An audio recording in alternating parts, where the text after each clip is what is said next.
Welcome back to Polished Professionals, the blog and brand to help you conquer the workaday world with style and poise. I'm Mel, the founder of Polished Professionals.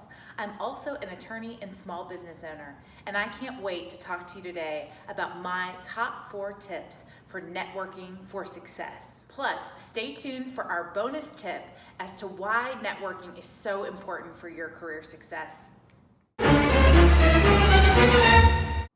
So the shortest horror story ever is not sold out.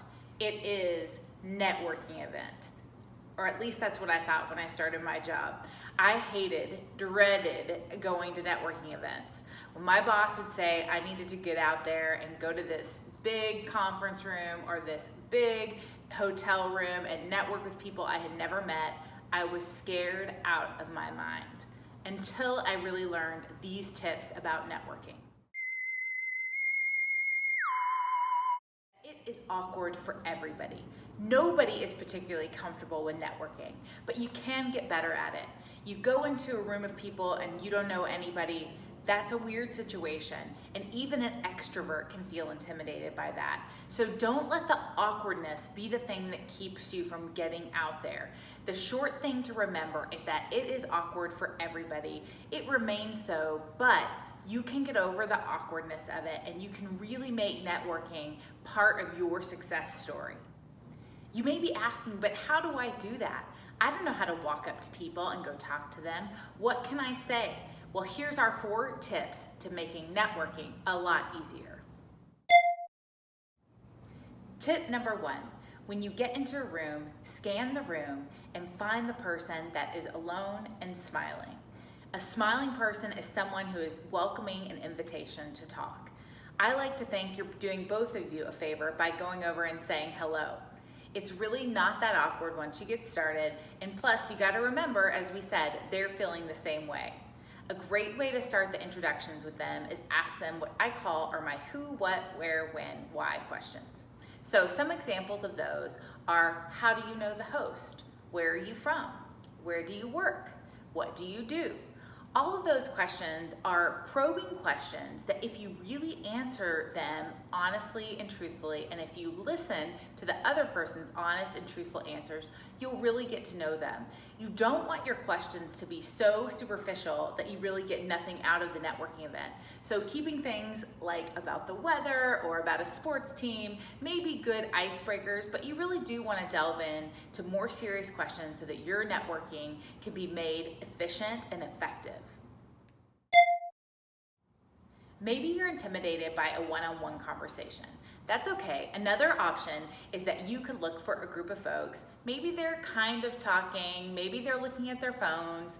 If you could walk into that group and liven up the conversation some, you would be a welcome hero to them. Think about walking in and say, hey guys, I'm so glad to meet some new folks. What are you doing here? How did you know the host? Or what brought you to this event? All of those kinds of questions can help start the conversation. And often that's really what people need, is a conversation starter. So that is another way, if you just find those groups of people as you scan the room, that you can really make an impact and also get to know a lot of people in one sitting. I think those who, what, where, when questions are also definitely applicable in this kind of a group situation. And one other tip about how I've gotten better at asking those kinds of questions is I really talk to everybody. So it's not just at networking events, it's even when I'm in my Uber, I'll ask those same kinds of questions to my Uber driver. I'll ask the person at the grocery store that's checking me out. Anything like that that gets you more comfortable and repetitive in asking those questions can really help you as you go out and network and get to know people. The third tip is to avoid someone at networking. And who is that person? That is the person with the aggressive handshake, the business card in hand, wanting to pass it out.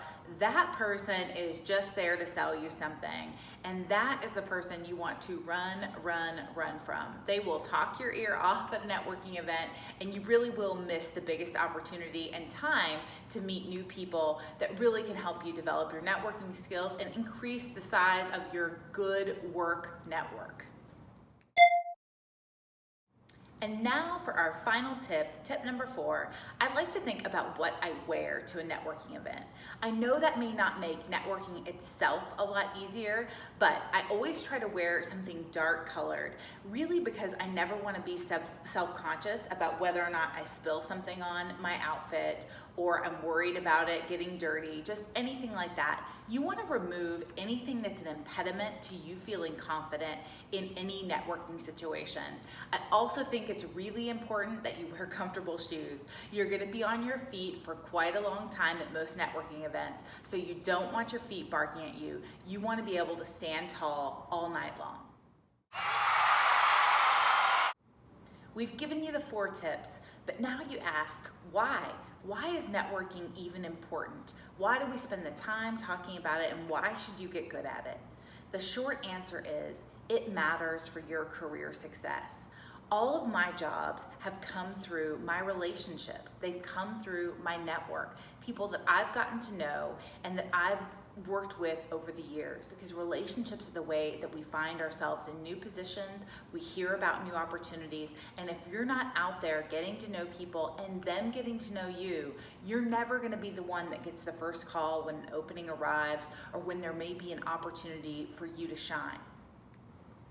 No one gets to the top without a little help, and networking is just the edge you may need to get your next career break. We hope you've liked everything you've seen here on Polished Professionals. Don't forget to hit the subscribe button below and the bell so you never miss an episode. Plus, we would love to get to know you and certainly have more tips and tricks available on our website at www.polished-professionals.com. And if you subscribe to our newsletter, you will automatically get our top 4 tips for landing your dream job, even if you're not qualified for it. Thanks so much for joining us.